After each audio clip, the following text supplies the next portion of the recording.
Hey y'all, TRG here with another video, and in today's video we're going to be talking about Hurricane Ernesto. It's expected to make a near miss with Bermuda early tomorrow morning. We'll also talk about the severe weather potential today, tomorrow, and as well as we go into Sunday. Let's go right on into today's video. Here's a current look at Hurricane Ernesto, currently a Category 2 hurricane with winds of 100 miles per hour, located about 160 miles to the south-southwest of Bermuda.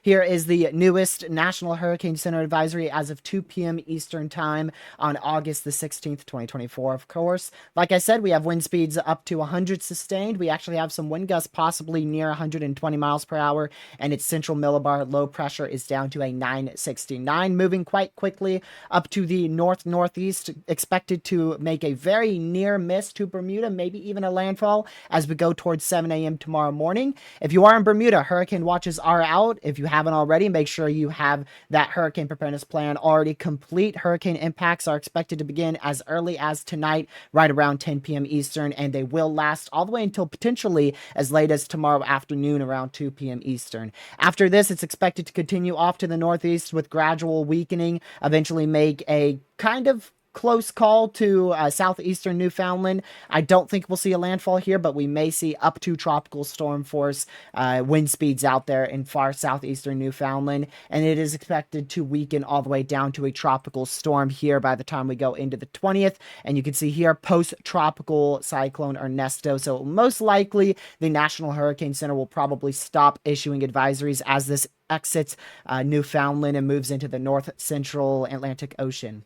Just to show you that more traditional National Hurricane Center cone, for those of you who understand this easier, like I said, it's currently a Category 2 hurricane out here about 160 miles to the southwest of Bermuda, moving up to the northeast, actually a little bit slower than I anticipated, and then eventually it's going to begin to speed up, and as it speeds up, it's going to begin to weaken into a tropical storm, and like I said, we'll probably see the National Hurricane Center issue their last advisory sometime either late Monday or early Tuesday as this leaves Newfoundland and goes into the middle of nowhere in the north central Atlantic Ocean. Here's your GEFS ensembles. You can see Hurricane Ernesto. It's generally located somewhere around here. This model run is a little bit earlier than what I'm currently recording this, so it's actually probably closer to here currently, but not really much uncertainty in the track. This is really locked in that it's going to move up to the north and then take that northeastern turn into the northern Atlantic Ocean and probably not impact Newfoundland with that much of an impact there.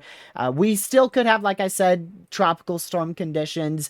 I do believe the GEFS ensembles are taking this a little bit aggressive on the strength being possibly even a hurricane. I'm pretty sure it's going to weaken into a tropical storm by the time we get that far into the north central Atlantic. And as for a landfall in Bermuda, I mean, you can't even see Bermuda because the tracks are just, I mean, there's tracks everywhere here, so can't see Bermuda under all of the tracks the GEFS has here, but whether or not we see a landfall, that's really just going to come down to the exact track of Hurricane Ernesto. But yeah, we'll just see. We could have a landfall or a near miss. Regardless, Bermuda, you're going to see hurricane impacts wind speeds. Before we move on into our European ensembles, I ask that you guys go ahead and hit that like button as well as subscribe to the channel if you are new, and also share this channel and video with your family, friends, and on social media to help spread weather awareness. Let's go right back on into today's video. Here's the GFS ensembles, and you can see there is a bit of a signal of a tropical wave exiting Africa as we go towards the latter half of August. I really don't think we're going to see much activity after Ernesto here until we get towards like the 25th, if not beyond that, of August. So we'll continue to monitor this closely, but at the moment, it doesn't seem like a big concern. But again, we'll still watch it. Here's your European ensembles. Also have that exact same signal as we go towards around August 25th out here in the main development region. We'll just keep an eye on it, and at the moment doesn't seem like anything significant. As for Ernesto, the European ensembles have a bit more of a realistic wind speeds as this approaches Newfoundland, has it closer to a tropical storm, maybe even weakening into a tropical depression by the time it gets towards Newfoundland. If we zoom in here, you can see there is Bermuda, and I do want to note these ensembles intensities are just completely wrong.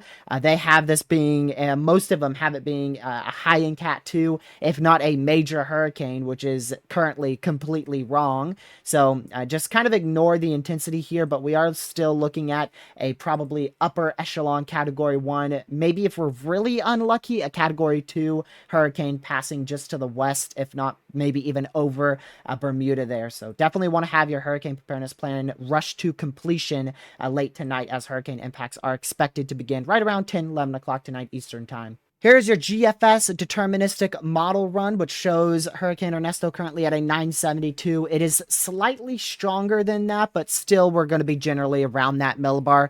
Progressing it off to the northeast as we go on into August 18th. So that's going to be on the early mornings of Sunday there. And then as we go into Sunday afternoon, it's going to continue off to the northeast, approaching Newfoundland as we go towards August 19th, the afternoon of August 19th, and a very near miss for Newfoundland on the GFS model run. And then let's go ahead and pull this out, see if we see any tropical waves down here. I do see one little rain shower wave here. I don't think that's going to be much to really worry about. It's going to be the August 25th, if not later than that. You can see this other wave that comes off the coast of Africa. The GFS does not do much with it at the moment, but again, that could very quickly change. It's just a deterministic GFS model run, so we will watch that very closely. Here's your European model run. Again, this is the deterministic model run, taking this into Bermuda as a 970 hurricane, 970 millibar hurricane, of course, on the morning of August 17th, which is tomorrow morning, progressing it off to the northeast, beginning to really actually somehow strengthen it as it approaches just parallel of Massachusetts and Connecticut there, pointing eastward, of course, somehow strengthening it possibly even into a upper echelon Cat 2. I don't really believe that. I'm quite confident that this is going to weaken as it approaches Newfoundland. And then there you go. The European finally has it weakening into, this one shows more of a mid-tier upper echelon Cat 1, maybe even a landfall for southeastern Newfoundland. So we'll still keep an eye on that for Hurricane Ernesto to bring tropical storm impacts up there for Newfoundland. But it is still 100 hours out, so a lot could change. Going down to our main development region, European model has a little low pressure here as we go towards August 21st. That doesn't do a whole lot on the newest model run of the European, but we'll still keep an eye on it. It actually does become a bit of a tropical wave on August 24th, but the area that I'm most interested in is this tropical wave here on August 25th, August 26th, and we'll see what happens with that. This is where our European model ends, so we can't go any further out than that, but we could see a tropical system try to spark up towards the very late portion of August into early September. Just to show you the outlook from the Climate Prediction Center, this is the outlook. The top one up here is for August 21st all the way to August 27th. They do have that 40% chance for a tropical system to develop out there to the west of Africa. And then as we go to August 28th through September 3rd, they actually increase that to a 60% chance, about a 60% chance in the main development region. So definitely want to keep an eye on it. Hopefully this ends up being another fish storm. You can see on the CPC outlook, the Northern Lesser Antilles, as well as Jamaica, they are inside of, or rather not Jamaica, Puerto Rico.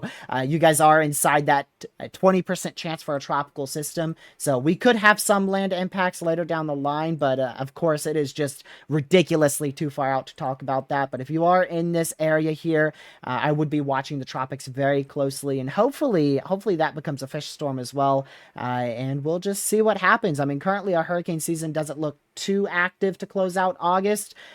So I have a feeling September is going to be a pretty rough month for tropical activity. We're probably going to be in a very active phase as we go into early September for the entirety of the month of September.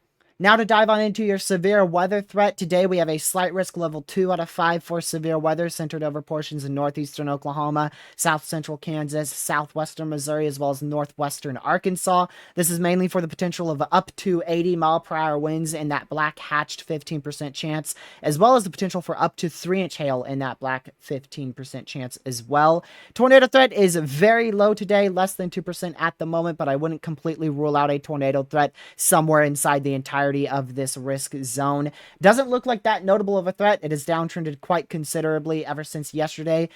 We will be doing a live weather briefing tonight, right about 7 o'clock Eastern. I haven't worked out the exact time, but it will probably be closer to 7 o'clock Eastern time for that live weather briefing. I don't plan to do coverage on this because it just looks like too minimal of a severe threat.